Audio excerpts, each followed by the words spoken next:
defender uma crítica ao cânon filosófico.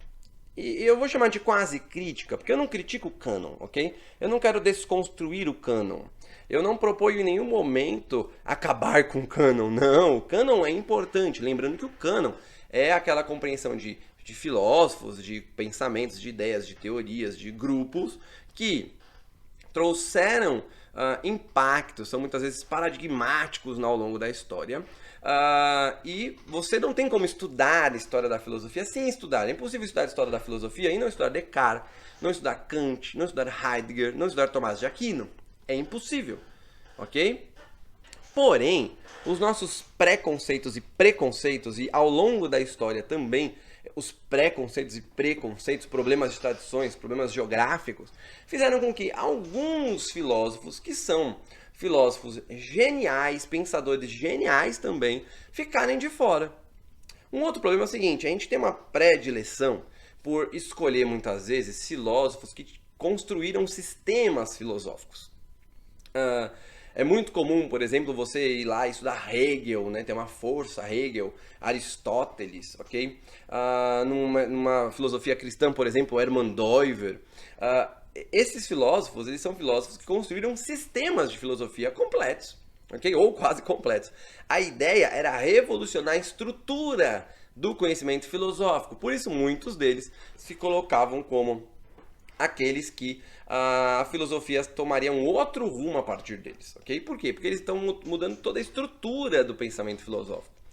Só que, entendam que filosofia não é só isso. Na verdade, são poucos os casos, muito poucos casos, em que há grandes revoluções na filosofia, ok? Numa filosofia no geral. Por exemplo, Descartes revolucionou a filosofia no geral? Sim. Tá? Sua análise moderna, ele abre caminho aí. A gente pode dizer que a modernidade já vinha antes de Descartes, mas Descartes pode ser o grande nome aí da modernidade, o grande racionalismo, né? Surge ali com Descartes. Tem os empiristas, que são extremamente importantes também.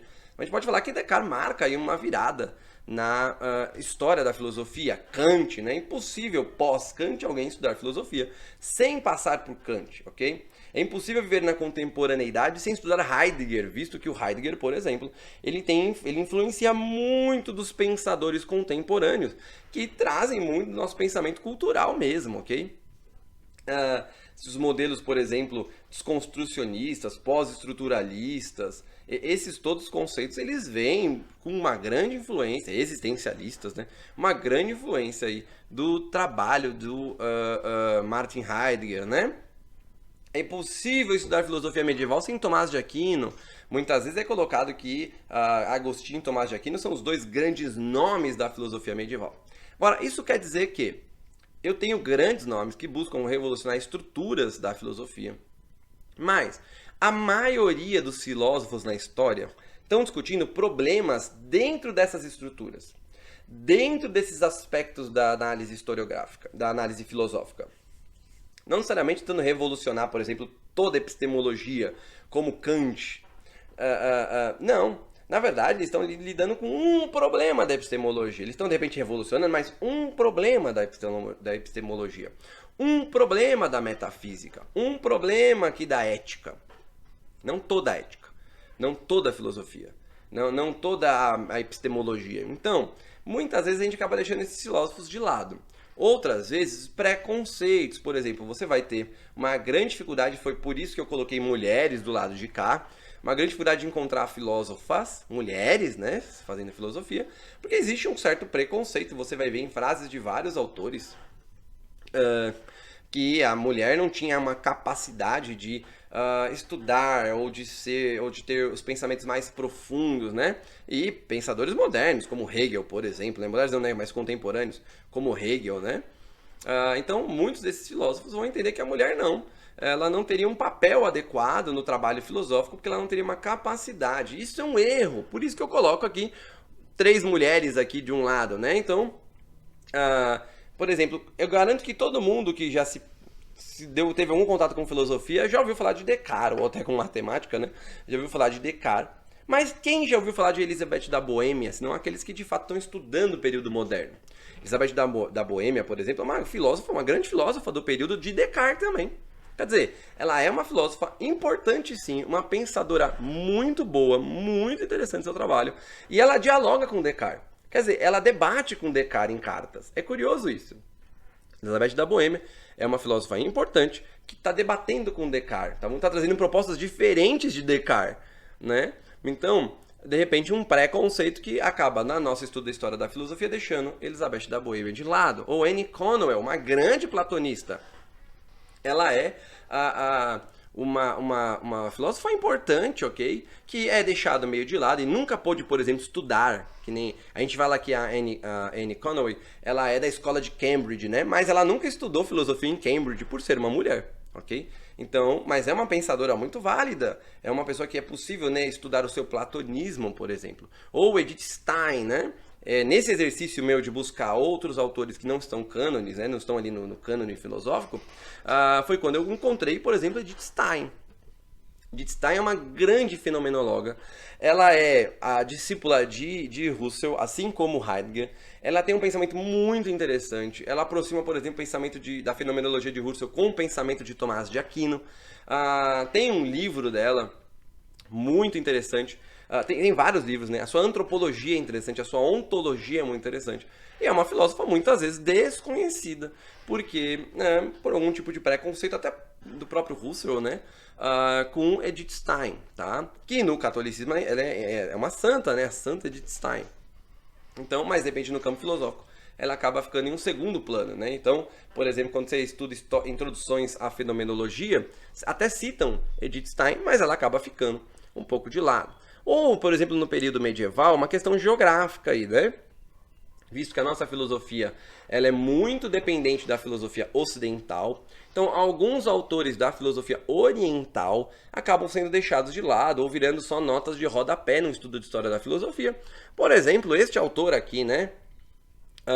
Abu Ali de Maomé, Ibn Ahmad, Ibn Maomé, Ibn Rushd.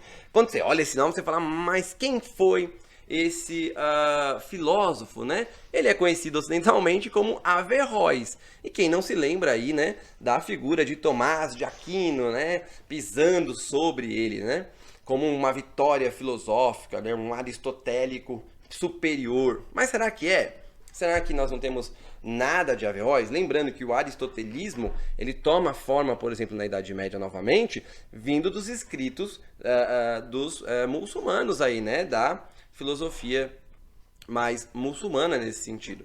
Então, será, né, que esses autores orientais, ou por exemplo Maimonides na filosofia judaica, né, são grandes pensadores que muitas vezes viram notas de rodapé no estudo de história da filosofia.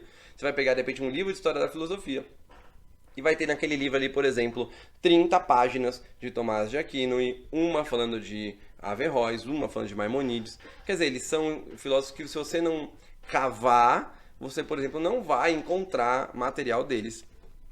Poucas traduções para português, pouco acesso a esse tipo de material. Então, uma quase crítica ao cânon filosófico é o quê? Dizer o seguinte, o cânon, ele não é uma coisa fechada. Então, olha o que eu proponho aqui como uma análise do nosso cânon filosófico. Então, um textinho meu aqui para nós, um texto meu de onde eu digo que é uma quase crítica, né?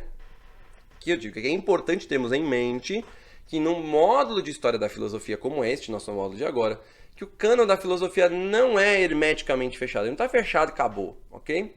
Nós também não devemos revisar cânone. A gente precisa ficar revisando cânone. A gente não precisa desconstruir o cânone. A gente precisa alargar o cânone. A gente precisa cavar mais, abrir mais esse cânone, ok? Compreendendo que, apesar dos nomes que são consolidados na história da filosofia estarem lá, porque eles são de alguma forma paradigmáticos, quer dizer, eles são importantes, estão lá porque merecem estar lá sim, ok? Muitos grandes pensadores, como alguns dos que eu citei no slide anterior, e pensadoras, acabaram ficando à margem por motivos diversos. Então a gente pode falar dos preconceitos, de localização geográfica, entre tantos outros, ok? Então, cabe todo aquele, isso inclui eu, isso inclui vocês que estão me assistindo nessa aula, todo aquele que estuda a história da filosofia, buscar superar o cânone e, como um minerador, cavar até achar essas pepitas de ouro, né? Ainda escondidas nos tesouros subterrâneos da filosofia.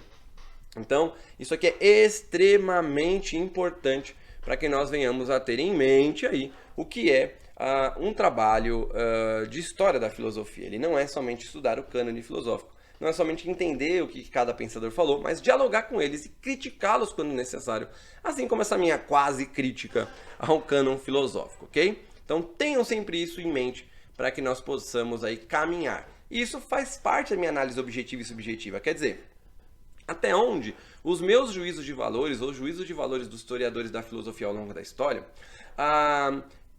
foram centrais para que esses autores acabaram ficando à margem, acabaram virando notas de rodapé, em vez de participarem do cânon filosófico. Então isso tem que ter em mente. Entender que existem elementos objetivos e subjetivos vai levar a gente a criticar. Lembrando que crítica filosófica não é criticar algo assim só de forma negativa, não é uma análise negativa das coisas, ok? A crítica busca construir de uma forma melhor, tá? Ou melhorar alguns... Ela não quer desconstruir tudo e reconstruir em cima, não. A crítica quer construir, melhorando, né, esses elementos. Por isso que eu digo que não precisa desconstruir o cânon filosófico. Precisa largar, precisa melhorar ele, tá? Então, nesse sentido, é importantíssimo tenhamos essa concepção de filosofia da história, dos elementos objetivos, dos juízos de valor, dos elementos subjetivos.